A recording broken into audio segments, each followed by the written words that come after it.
সংসারে সুখ শান্তি তো থাকবে না। কিভাবে সুখ শান্তি থাকবে?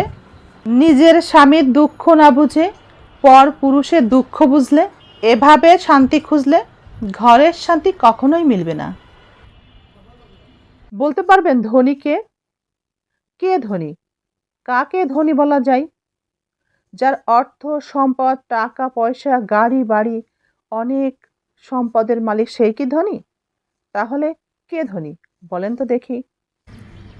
এটা একদমই সত্য এবং এটা আমাদের বিশ্বাস করা উচিত মনে প্রাণে।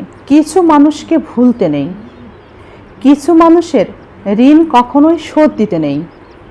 কারণ কিছু মানুষের ঋণ এমন হয় যে ঋণ কখনোই শোধ দেওয়া সম্ভব না। এমন একজন মানুষকে শ্রদ্ধা দেখাতে কখনোই ভুলে যাবেন না। আপনাকে হয়তোবা সাহায্য করবে, কিন্তু প্রতিষ্ঠিত হওয়ার জন্য আপনাকে কোনো সাহায্য কেউ করবে না। প্রতিষ্ঠিত হওয়ার জন্য আপনাকে সাহায্য কেউ করবে না, কিন্তু প্রতিষ্ঠিত হওয়ার পর আপনার পাশে থাকার জন্য অনেকেই বাহানা খুঁজবে। আজকাল দেখা যায় অধিকাংশ মানুষই নিজের দুঃখে দুঃখী না, বরং তারা অন্যের সুখে দুঃখী। কারণ তারা চায় আপনার উন্নতি হোক, কিন্তু তারা এটা চায় না আপনার উন্নতি তাদের থেকে বেশি হোক। তাই তাদের কথায় কখনো থেমে থাকা উচিত নয়। এমন মানুষকে কখনোই ক্ষমা করা উচিত না যারা জেনে বুঝে ভুল করে। আপনার করা ক্ষমা তাকে আরেকটি অপরাধের পথেই এগিয়ে দিবে। এমন সম্পর্কে থেকে কী লাভ যে সম্পর্ক আপনাকে বারংবার অসম্মানিত করে?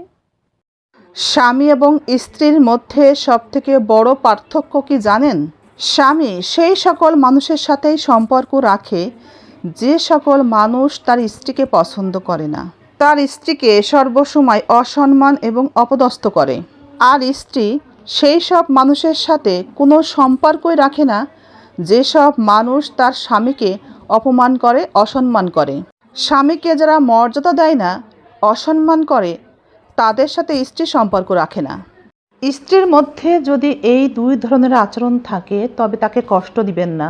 যদি কষ্ট দেওয়ার ফলে সে আপনাকে ছেড়ে যায় তবে আফসোস করতে হবে। যে স্ত্রী আপনার অনুপস্থিতিতে আপনাকে নিয়েই ভাবে, আপনারই থাকে।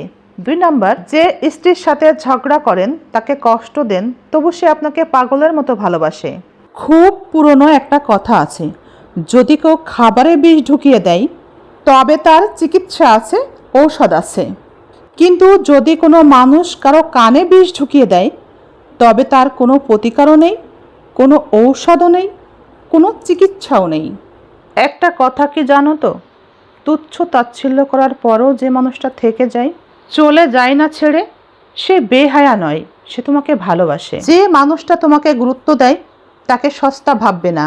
মনে রাখবে, পৃথিবীতে ভালোবাসার অভাব নেই, কিন্তু প্রকৃত ভালোবাসার বড্ড অভাব। পৃথিবীতে হাজারো মানুষের মাঝে সে তোমাকে গুরুত্ব দেয়, তাই তুমিও তাকে গুরুত্ব দাও, ভালোবাসো।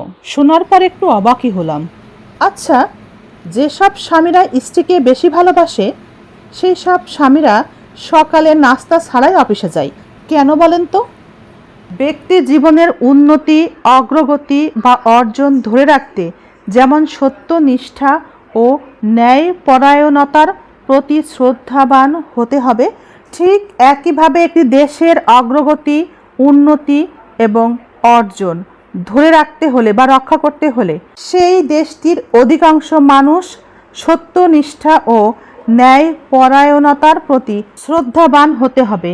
যদি সেই দেশটির অধিকাংশ মানুষ মিথ্যাচারী এবং অল্প সংখ্যক ন্যায়নিষ্ঠা ও কর্মঠ মানুষ থাকে, তবে সেই ন্যায়নিষ্ঠা এবং কর্মঠ মানুষকে সেই দেশের উন্নতি, অগ্রগতি বা অর্জন রক্ষা করা অথবা ধরে রাখতে অনেক বিড়ম্বনা সহ্য করতে হয়।